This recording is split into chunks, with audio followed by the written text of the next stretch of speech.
Welcome to True Echo, where real voices rise and justice echoes beyond the noise. Today's story is not just about race or wealth or reputation, it's about the power of truth, handwritten in silence, and shouted into the face of a system designed to ignore it. A 14-year-old boy walked into a bank to deposit his scholarship check. He left as a symbol of courage the country couldn't ignore. This is the story of Elijah Carter, and how a single notebook became louder than power. There was nothing particularly unusual about the way Elijah Carter walked into the lobby of Prestige Oak Federal Bank that day. His steps were deliberate, filled with the anxious energy only a 14-year-old could possess when doing something that felt both small and significant. He wore his Western Academy uniform, navy blazer, neatly knotted striped tie, leather shoes polished to a dull shine, and slung over his shoulder was an old, carefully cleaned backpack that had seen better days. But to Elijah, that backpack might as well have been a briefcase. Inside was a $5,000 scholarship check. This wasn't charity. This wasn't a handout for underserved youth. This was a merit-based scholarship, earned through grueling hours of late-night studying, top scores in nationwide academic competitions, and essays written under the glow of a desk lamp while the rest of his family slept. He'd won it fair and square. And today, he was going to deposit it himself. No assistant. No chauffeur. No help. "I want to learn how to handle my own money," he had told his father the night before. Daniel Carter, CEO of Carter & Cole Investments, had only smiled. "All right," he'd said, resting a firm, proud hand on his son's shoulder.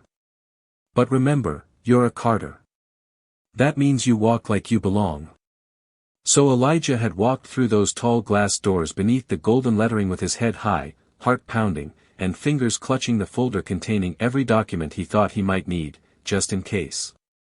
Scholarship confirmation. Student ID. Copy of his birth certificate. Letter from the principal. Everything. The bank smelled like polished granite and old money. Chandeliers twinkled above leather chairs. Elijah stood patiently in line, studying the backs of finely dressed adults. When it was his turn, he stepped forward, unfolded his papers, and said clearly, "I'd like to deposit this check into my account." The teller, a man named Tom Reeves, glanced at the check, then at Elijah, then back at the check. And then, he paused. That pause, the kind that sticks to your skin, was the first indication something was wrong. Tom didn't say anything at first. He just narrowed his eyes, then raised an eyebrow as if something didn't add up. Elijah offered the confirmation letter from his school. "It's a scholarship," he explained, "for academic performance." But Tom didn't take the letter. Instead, he pressed a button beneath the desk. Seconds later, the rhythmic sound of heels clicked across the marble floor. A tall, elegant woman with ice-blonde hair swept into view. Her nameplate gleamed, Victoria Hayes, branch manager. She didn't address Elijah. She didn't ask for his name. She only looked at the check in Tom's hand. $5,000 for a student. She said aloud. Loud enough for the suited man behind Elijah to hear. Loud enough for the white woman by the consultation table to turn her head. Elijah handed her the confirmation letter. His voice didn't shake. "I go to Western Academy. All the paperwork is here." But she didn't read it. Didn't even touch it. "We've had a lot of fake checks recently," she said coldly, crossing her arms. "It needs to be verified." Elijah felt it then, a shift in the air. The way people began to glance his way. How their eyes flicked to his skin, his backpack, his presence. "Can I call my dad?" he asked quietly. "He's waiting for me to come home." Victoria's hand waved dismissively. "Not our concern," she said. "Stand over there. We'll process it when we see fit." And just like that, the son of a millionaire CEO, top student, scholarship recipient, polite, prepared, was treated like a suspect. Elijah stood where he was told. Not seated, standing, because no one had invited him to sit. He didn't argue. Didn't raise his voice. Just gripped the straps of his backpack and tried not to shake. 20 minutes passed. Then 30. During that time, a dozen other customers had come and gone. Tom Reeves served them with his usual smile. Victoria greeted a white couple in designer coats and led them to the VIP lounge, offering coffee in gold-rimmed cups. But no one came to Elijah. The check, his check, was locked away. No update. No process. No respect. And then it got worse. A security guard, Carter Briggs, stepped out from behind the post. Broad-shouldered. Arms crossed. Silent, but positioned, diagonally, just enough to say, "We're watching you." Elijah didn't move. But inside, a storm was gathering. He remembered his father's words, "You don't have the luxury of anger. Keep yourself together. Always write things down." So he unzipped his backpack and pulled out his black leather notebook. 10:47 a.m. Held check. Denied call. No action on verification. Treated as suspect. He didn't know why he was writing, only that it made him feel like the moment couldn't be erased. He wouldn't let them erase him. And then he saw something that made his breath catch in his throat. A man in a beige suit stepped through the glass doors. Salt and pepper hair, confident gait. Victoria's demeanor changed instantly. She smoothed her blazer, smiled like a politician, and walked over. She reached into a drawer, pulled out a yellow manila envelope stamped confidential, and handed it discreetly to the man, Harrison Wells. CEO of Meridian Banking Group. Direct competitor to Carter & Cole. Elijah had heard the name before. His father's words echoed in his mind. Wells tried to take over Oak Federal 3 times. He never stops.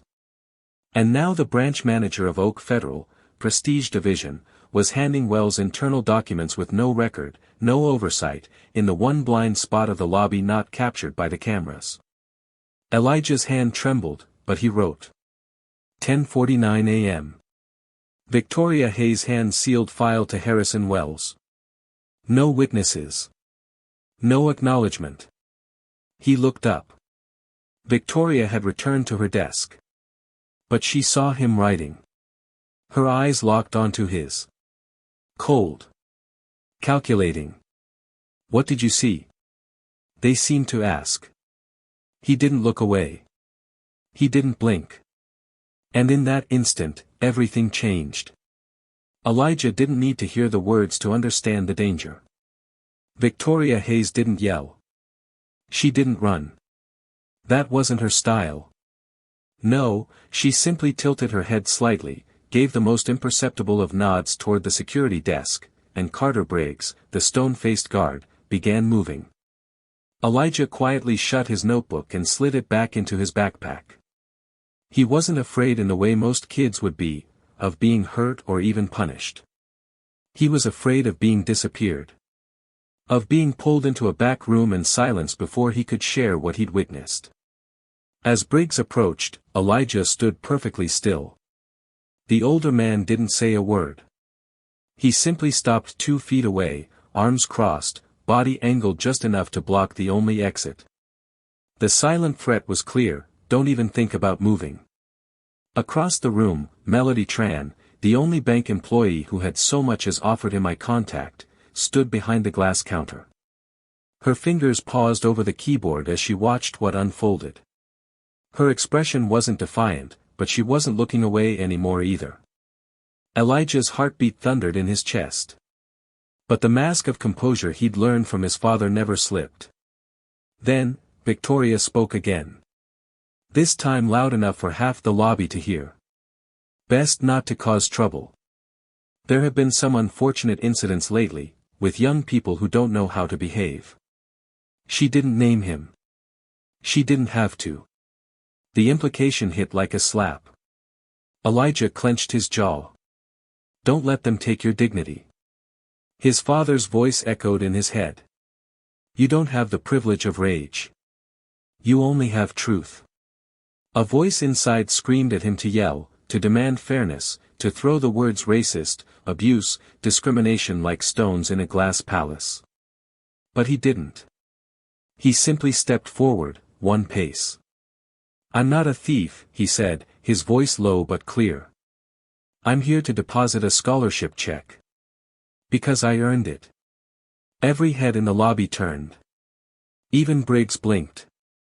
Victoria's smile cracked like thin ice. But she recovered quickly. Take him to the back room, she ordered. Keep him there until we verify the transaction. The room seemed to breathe in, sharp and cold.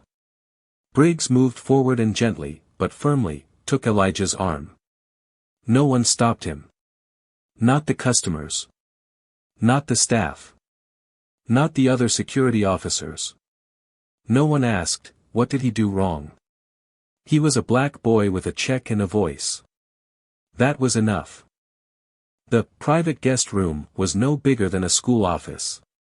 No windows. A single plastic chair. A table with nothing on it. Carter Briggs stood blocking the door. Elijah sat, his backpack still strapped to him like a shield. Minutes passed. Then the front doors of the bank opened with a soft chime. And everything shifted. Daniel Carter walked into Prestige Oak like a man walking into a battlefield. He didn't raise his voice. He didn't need to. His presence alone cut through the silence. Tailored charcoal suit.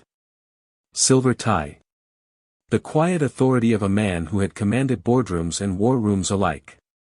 Tom Reeves dropped his pen. Victoria froze mid-stride. Daniel didn't even glance at her. He went straight to the nearest employee. My son, Elijah Carter. Where is he? Silence. Then, slowly, Victoria stepped forward, her smile strained. I believe the boy is in the back. We're just. I didn't ask for a story. Daniel's voice sliced through her like glass. I asked where. He. Is. And without waiting for permission, he walked. Elijah looked up the moment he heard the footsteps. His father stood in the doorway. Not with anger. With resolve. Elijah, he said, voice calm. Are you okay? I was held, Elijah stammered. They said my check was suspicious. Daniel said nothing. He turned to Carter Briggs with a single glance. The security guard stepped aside. Elijah stood, and together, they walked back into the lobby. Not alone anymore. Not afraid. Daniel led his son straight to the counter. Victoria stood waiting, trying desperately to salvage composure. Daniel didn't let her speak. I have evidence, he said. That you discriminated against a minor, abused your authority, and handed confidential documents to a known competitor, Harrison Wells. The air in the room vanished. Tom turned pale. Melody stopped typing. Victoria's lips parted, but no sound came out. Daniel lifted the black leather notebook high. It's all here. Times. Names. Witnesses. Then, for the first time that morning, Victoria took a step back. Because she knew, this was no longer about a check. It was about the truth she thought she could bury. And the boys she thought she could silence. Elijah stood beside his father, not as a victim, but as the spark that had just lit the fire. Victoria Hayes looked like a woman trying to escape her own shadow. The mask of calm professionalism she had worn so effortlessly for years was cracking in real time. Her eyes darted between Daniel Carter, the boy she had wronged, and the growing crowd of silent witnesses, customers, tellers, even the barista from the in-bank coffee counter, all now alert, all watching. Daniel didn't move. He didn't raise his voice or make a spectacle. He simply stood with his son beside him, the leather notebook held like a gavel. You refused him the right to call his parent, Daniel said. You detained a minor without cause. And worse, you handed over confidential internal documents to my company's primary competitor. Victoria's throat bobbed as she swallowed hard. Mr. Carter, If this is about a misunderstanding with the check, I can assure you. Daniel raised a hand. Don't, he said sharply. Don't spin this. You saw a black boy, alone, holding a check, and you made a decision. You treated him like a criminal before you even read the paperwork. Gasps rippled across the lobby. Tom Reeves tried to shrink behind his computer screen. Melody Tran stood motionless, her hands still clutching a bundle of reports, but her face now alight with something new, vindication. Victoria took a step back, her voice cracking. I was following. You weren't following policy, Daniel cut in. You were following prejudice. Then, in a gesture as symbolic as it was devastating, Daniel handed Elijah the notebook. Elijah, would you please read the entries? The 14-year-old opened it with trembling fingers, but his voice was clear as he began. 10:47 a.m., Harrison Wells entered the lobby. Victoria Hayes handed him a sealed manila folder marked confidential. No logging, no digital receipt, no explanation to staff. Folder was taken without supervision. He looked up.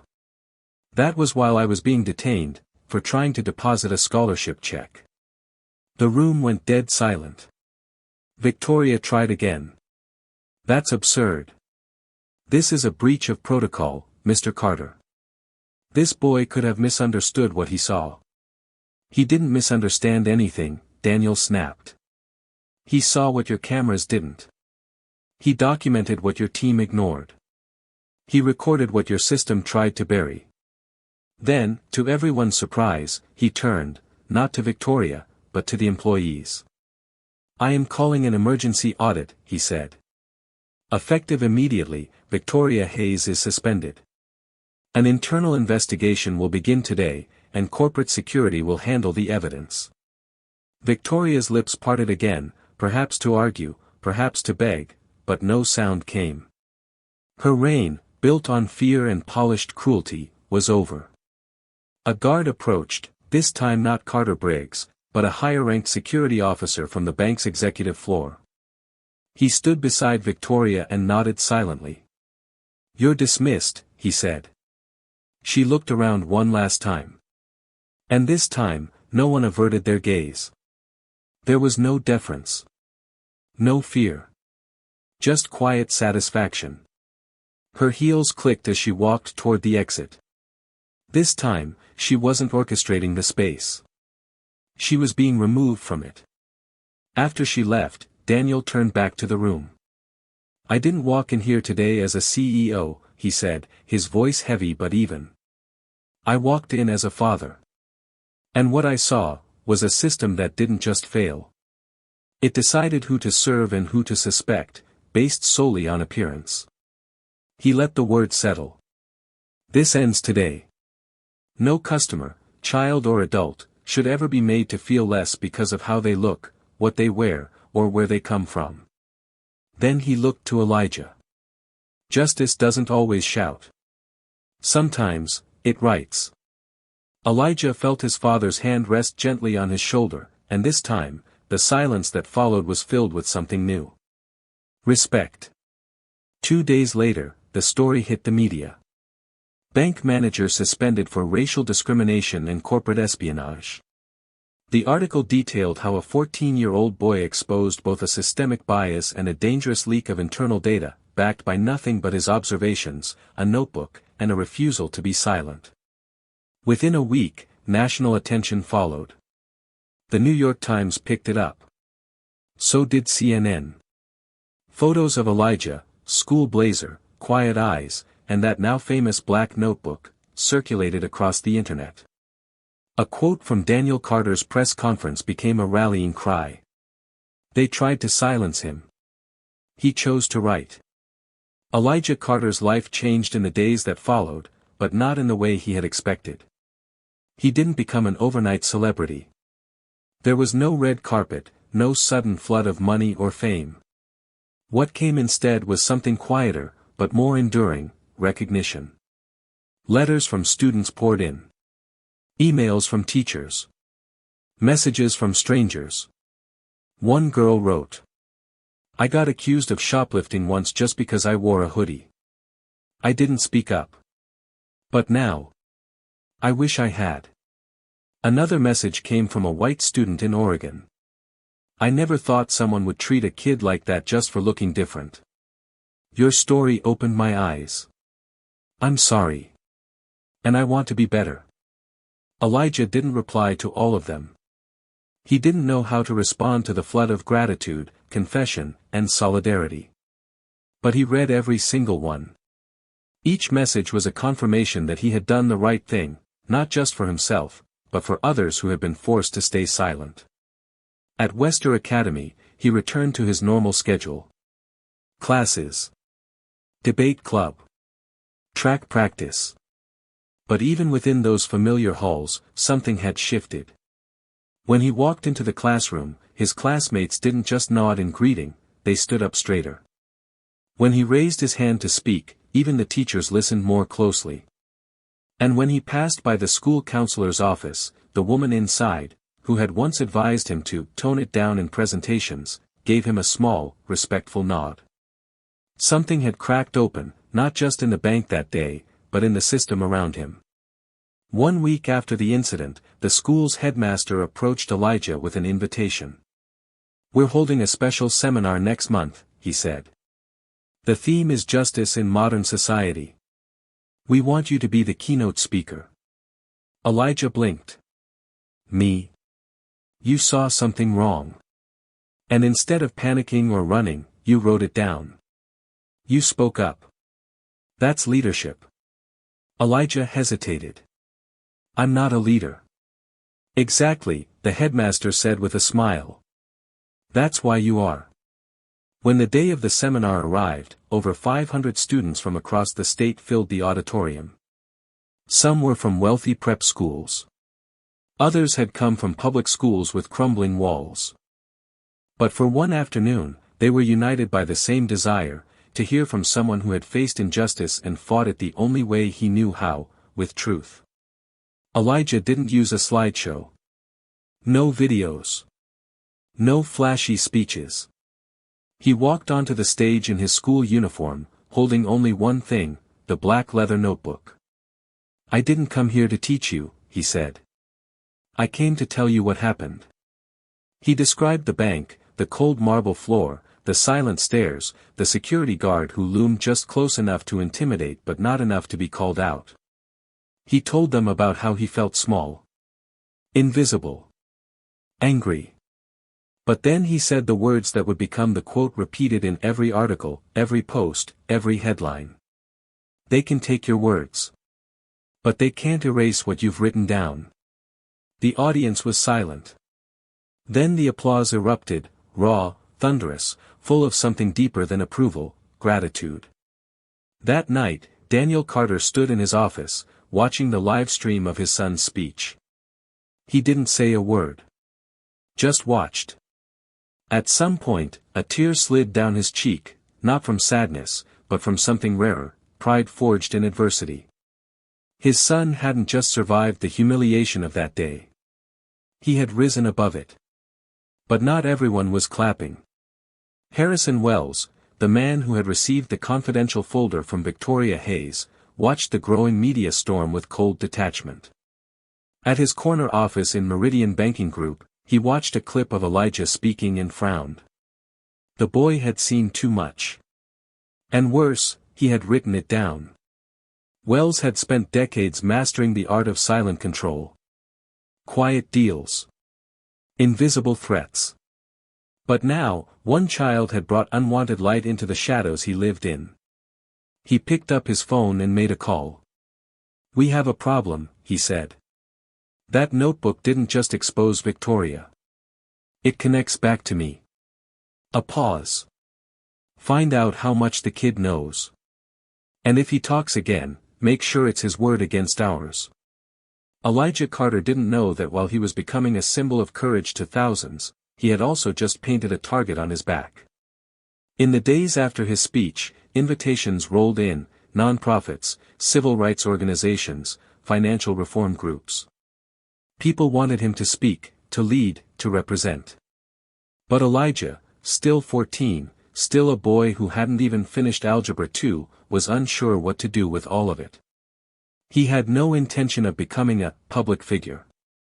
In truth, he just wanted to go back to normal, debates, books, and maybe sleep in on Saturdays again. But normal was no longer an option. On a rainy Thursday afternoon, Daniel Carter received a confidential tip from someone inside Oak Federal's executive office. The message was brief, unsigned, and chilling. Victoria wasn't acting alone. Wells had leverage. Be careful, your son's notebook holds more than you think. Daniel stared at the screen. The message was encrypted, routed through multiple anonymous accounts. He immediately called the only person he trusted inside the bank's new compliance division, an old friend and whistleblower attorney named Yvette Monroe. "I need you to look into something," he said. Quietly. "Wells?" she asked. Daniel exhaled. "Yes. And whatever trail there is, I have a feeling Elijah might have the only clean copy." Elijah was in the kitchen that night, pouring cereal, when his father walked in with a look that didn't match the setting.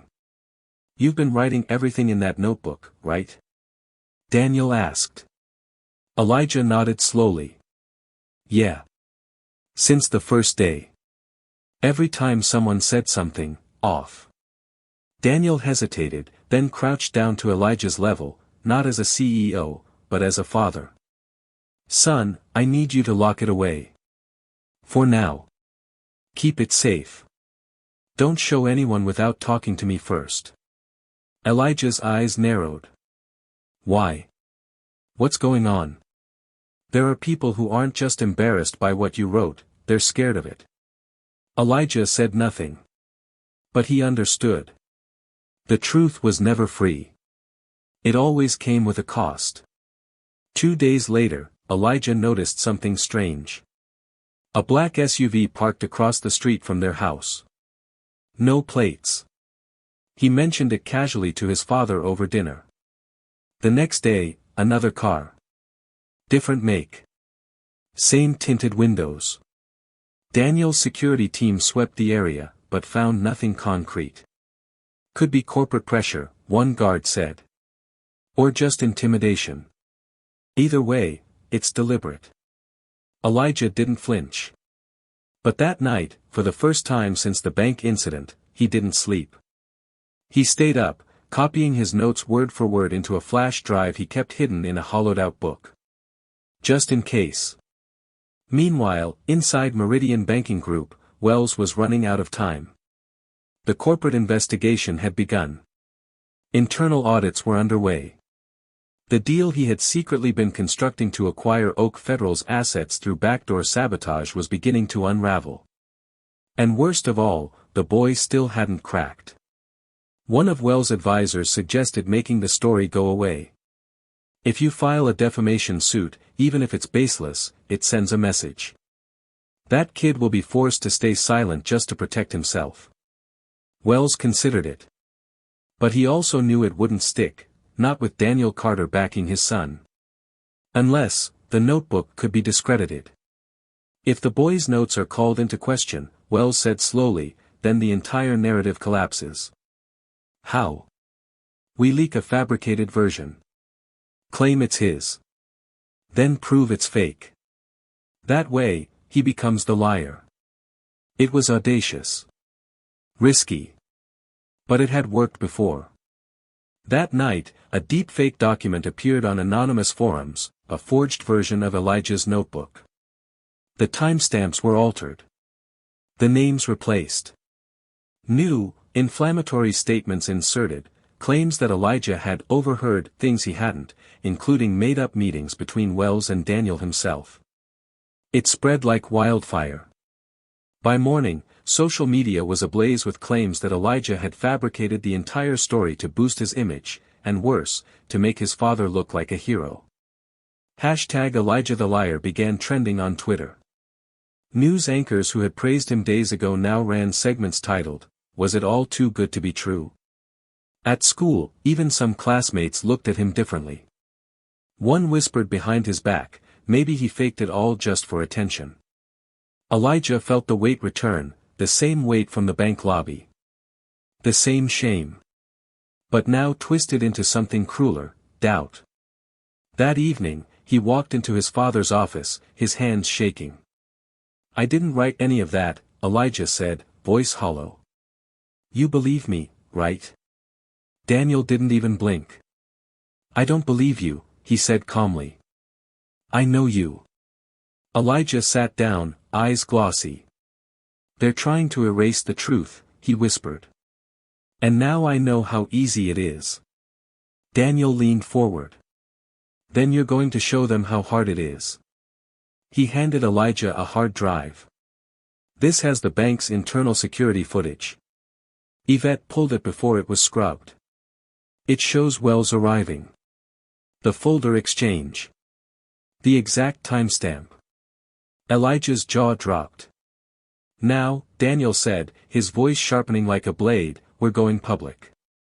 The studio lights were hotter than Elijah expected. He sat across from the host of one of the nation's biggest primetime interview shows. Behind him, monitors flickered with footage of him at the school podium, holding his notebook like a weapon. Now the world watched, not as fans or critics, but as judges of truth. The host leaned in. "Some say your notebook was fabricated. That you orchestrated all this for attention. What do you say to them?" Elijah didn't blink. He opened the real notebook, his notebook, and placed it gently on the table. "I didn't write that fake version being spread around," he said, voice clear. "But I wrote this." Then he pulled out a USB drive and passed it to the host. It contained security footage from Prestige Oak Bank. "The day I was detained. The moment Victoria Hayes handed confidential documents to Harrison Wells. Time-stamped. Unedited. Verified." The host took the drive, eyebrows lifting. "And you're saying this disproves everything the fake version claimed?" "No," Elijah said. "I'm not saying anything. The truth says it all." Within 48 hours, the footage was analyzed by independent journalists, digital forensics experts, and even an FBI contact within the Financial Crimes Division. It was authentic. Unaltered. Ironclad. The narrative flipped overnight. Hashtag Elijah the Liar was buried under a tidal wave of new hashtags. Hashtag Elijah was right. Hashtag Courage in Ink. Hashtag Not a Fake. News anchors issued on-air apologies. One even said, "In an age where lies spread faster than truth, Elijah Carter reminded us that evidence still matters." Meridian Banking Group's board launched an emergency inquiry into Harrison Wells. By the end of the week, Wells was placed on indefinite suspension pending federal investigation. His fall was quiet, corporate, and absolute. Elijah never smiled about it. Because for him, this was never about revenge. It was about reclaiming what had been taken, his voice, his dignity, and the truth. 1 month later, Elijah stood on stage once more. This time, not at school, but at a congressional youth summit in Washington, D.C. He wore the same blazer. The same tie. The same scuffed brown shoes. And in his hands, the same notebook. "I didn't set out to make headlines," he said. "I didn't plan to expose anything. I just wanted to deposit my scholarship. That's it." He paused. The room was completely still. "But when they treated me like a criminal, I wrote it down. When I saw someone breaking the rules, I wrote it down.